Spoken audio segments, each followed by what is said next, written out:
Hello अस्सलाम वालेकुम viewers, welcome back to my channel Aamir Khan students guider channel. Viewers, आज की वीडियो बहुत ही यमिस्ट है, सो व्यूअर्स इस वीडियो को एंड तक देखें ताकि तमाम डिटेल्स समझ में आ जाए।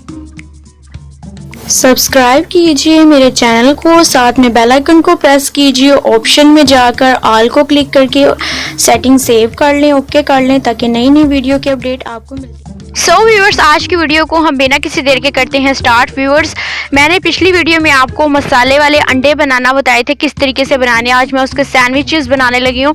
सो सिंपली बहुत मज़ेदार सैंडविचेस बनेंगे। आपने बस स्लाइस लेने हैं, उसके अंदर जो है इसकी लेयर लगाएंगे। आप इसके ऊपर कोई भी जो है गार्निश कर सकते हैं, ये आपकी अपनी मर्ज़ी है, लेकिन मैं इसके ऊपर सिर्फ चिली सॉस जो है, चिली केचप सॉस, वो ऊपर लेयर पर लगाऊंगी मटेरियल के ऊपर, और इसको जस्ट मैं बाइंड करके इसको टोस्ट करूंगी और ये मज़ेदार से जो है रेडी हो जाएंगे। आपकी अपनी मर्ज़ी है कि आप अंडे मसाले वाले लगाकर स्लाइस के ऊपर, इसके ऊपर चीज़ स्लाइस अपनी रख सकते हैं। इसके ऊपर आपकी मर्ज़ी, जो भी चीज़ आप गार्निश करें और इसको जो है क्लोज़ करें और उसके बाद जो है इसको जस्ट टोस्ट करें।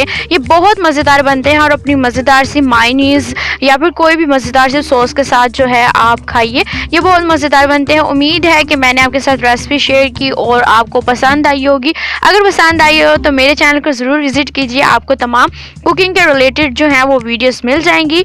I hope you like it my all videos. Please subscribe my YouTube channel and press button for more informative videos के लिए, एंड लाइक कीजिए, शेयर कीजिए फ्रेंड्स एंड फैमिली के साथ।